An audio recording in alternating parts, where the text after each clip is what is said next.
ഞാൻ wedding anniversary ആയിട്ട് പള്ളിയിൽ പോകാമെന്നൊക്കെ വിചാരിച്ചെങ്കിൽ ഞങ്ങൾ പള്ളിയിൽ പോവാണ്. ഇച്ചാൻ കാര്യമായിട്ട് എന്തോ ആലോചിക്കുന്നുണ്ട്. എന്താണോ. അത് കഴിഞ്ഞ് എൻ്റെ ഒരു വീഡിയോ ഞാൻ ഒറ്റയ്ക്കെടുത്ത്, അതാണ് ഇത്. അങ്ങനെ സ്റ്റോപ്പ് എത്തി മെട്രോയൊക്കെ ഇറങ്ങി നടക്കാൻ തുടങ്ങി. അപ്പോൾ ഞാൻ ഇച്ചാനോട് പറഞ്ഞു, ഇതിപ്പോൾ ഫുൾ എൻ്റെ മാത്രം വീഡിയോ പ്രൈസിനാവില്ലേ, ഇനി ഇച്ചാൻ്റെ എടുത്ത് തരാമെന്നൊക്കെ പറഞ്ഞ് വാശി പിടിച്ച് ഞാൻ ഇച്ചാൻ്റെ എടുത്ത് കൊടുത്തു. മതി എന്നാണ് ആ തിരിഞ്ഞു നോക്കുന്നതിൻ്റെ മീനിങ്. അത് കഴിഞ്ഞ് ഞാൻ പറഞ്ഞു, എൻ്റെ ഒരു വീഡിയോ എടുത്ത് കഷ്ടപ്പെടുന്ന സാരിക്ക് എടുത്ത് വന്നല്ലേ, എന്താ പിന്നെ ഒരു വീഡിയോ എടുക്കാമെന്നൊക്കെ വിചാരിച്ച് എനിക്ക് ഇച്ചാൻ വീഡിയോ എടുത്ത് തരികയാണ്.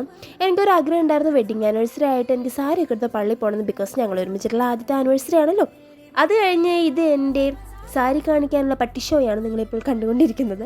അങ്ങനെ നടന്ന് പള്ളിയിലെത്തി. എന്തോ ഈ കുരിശുബം കാണുമ്പോൾ മനസ്സിന് ഒരു കുളിർമയാണ്. അങ്ങനെ ആളോട് പരാതികളും പരിഭവങ്ങളും പിന്നെ ഞങ്ങളുടെ സന്തോഷങ്ങളൊക്കെ കുറിച്ച് പങ്കുവെച്ചു. ഇനി അങ്ങോട്ട് മിന്നിച്ചേക്കണം കർത്താവേ എന്നൊക്കെ പറഞ്ഞ് എനിക്ക് ഒരുപാട് അനുഗ്രഹങ്ങൾ കിട്ടിയിട്ടുള്ള പള്ളിയാണ് കേട്ടോ ഇത്. ഞാൻ എപ്പോഴൊക്കെ ഇവിടെ വന്ന് കരഞ്ഞ് പ്രാർത്ഥിച്ചിട്ടുണ്ടോ അപ്പോഴൊക്കെ ആൾ എനിക്ക് എല്ലാം സെറ്റാക്കി തന്നിട്ടുണ്ട്. അത് കഴിഞ്ഞ് നമ്മുടെ മാതാവിൻ്റെ ഗ്രോട്ടോൻ്റെ അവിടെ പോയി എല്ലാം സെറ്റാക്കി തരണം കേട്ടോ എല്ലാം പറഞ്ഞ് അങ്ങനെ നിങ്ങൾ ഹാപ്പി ആയിട്ട് അവിടെ നിന്ന് ഇറങ്ങി.